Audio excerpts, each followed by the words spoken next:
Welcome back to the Soccer Specialist podcast. Appreciate you being here.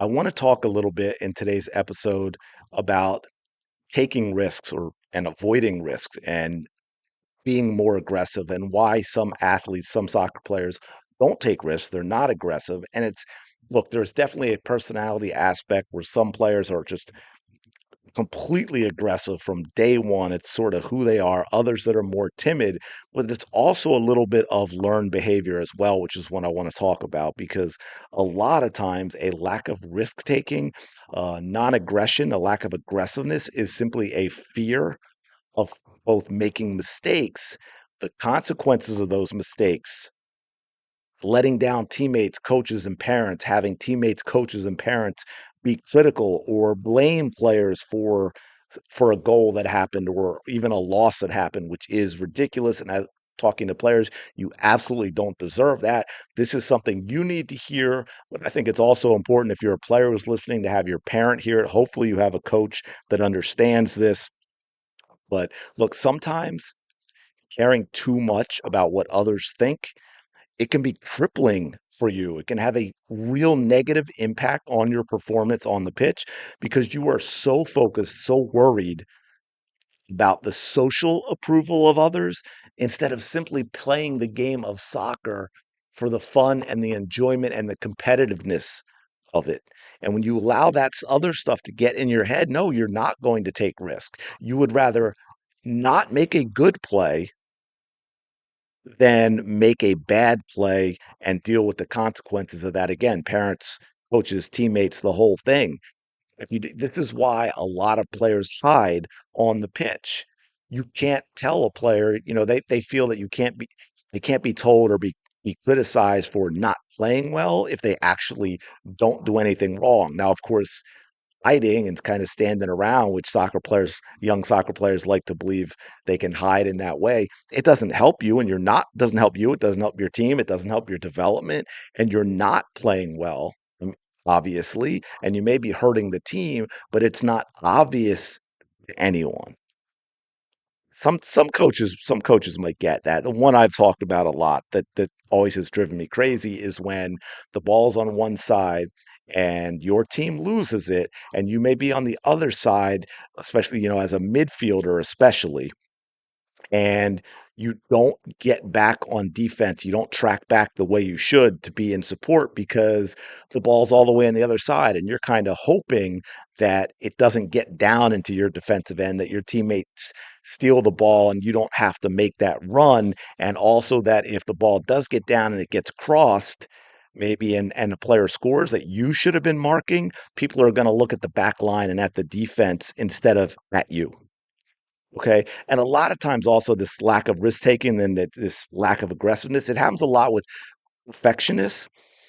They put a lot of pressure on themselves, not just, pressure from the outside, from teammates and coaches and so forth, but they put it on themselves so much that again, they want to focus on avoiding mistakes instead of trying to make a good play or make a positive play for the team. And it's this avoidance thinking and it's a surefire way to limit your performance in the game, but also your development. It's going to hurt you not just immediately in that game, but what a lot of people don't think of is how much it hurts long term when you're not taking those risks and those opportunities to try and do something positive for your team.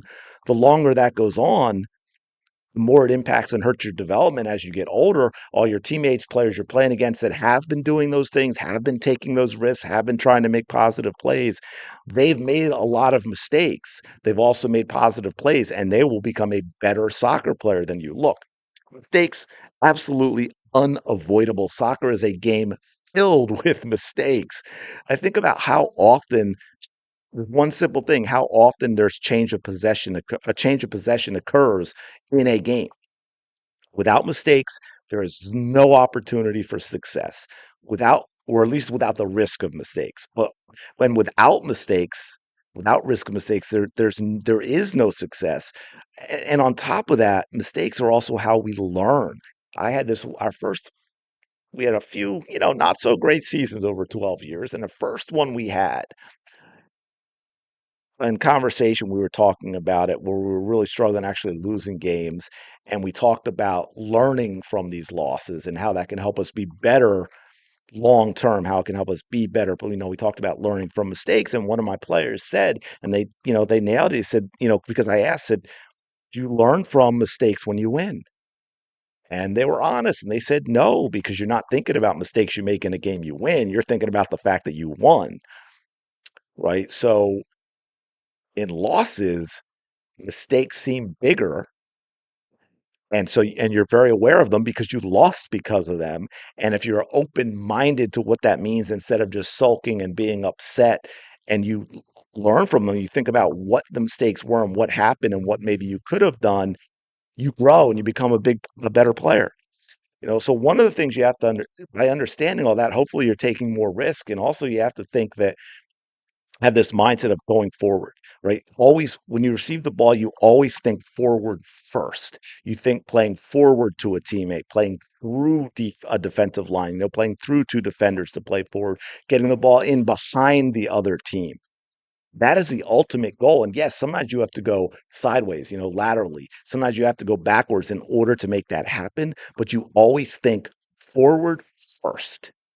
And if that is not there, if the risk, because it's always risk reward, if the risk is too high, then yes, maybe you go laterally to a teammate or you go back to a teammate to relieve that pressure and move the defense, reset, and try and get another opportunity for going forward.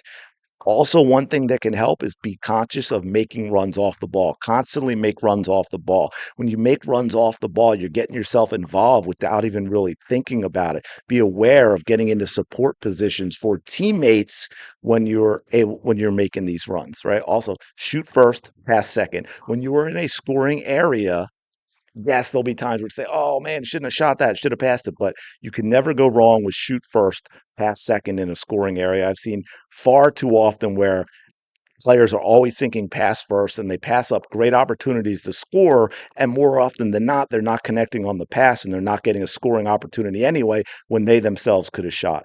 Also, what helps with being aggressive and taking risks is if you're playing offensively, it's just always attack the goal. Never assume the keeper is going to get it, or never assume the defense is going to get it when a ball is played through or there's a cross made. Always attack the goal. Always look for rebounds. Also, communicate with your team. When you're communicating with your teammates, you're not thinking about the mistakes. Your focus is elsewhere. You're focused on communicating with your teammates, helping them, and making positive plays, which of course leads into just supporting your teammates in play in general. Like I said about moving off the ball, right? Being in a support position, but also being supportive verbally with your teammates. You don't have to be out there yelling instructions and act like you're a coach. And I know some players shy away from that, but it can just be a simple word between you and a teammate at times, especially if they make a big mistake, right? And maybe it costs the team a goal, and you just go up to them and say, "Hey, shake it off. We all make mistakes. We can't do anything about that one. All we can try and do is make a good play going forward." So I'm going to leave it there. Hopefully, you got something out of this. Appreciate you listening as always. If you haven't done so, go check out impactsoccerperformance.com. It is the ultimate speed and athletic training program that is going to help you get faster, quicker, more explosive. So you're going to get to more balls, you're going to be a more dominant player and all that. Go check it out, impactsoccerperformance.com. And I'm going to leave it there and I will talk to you in the next episode.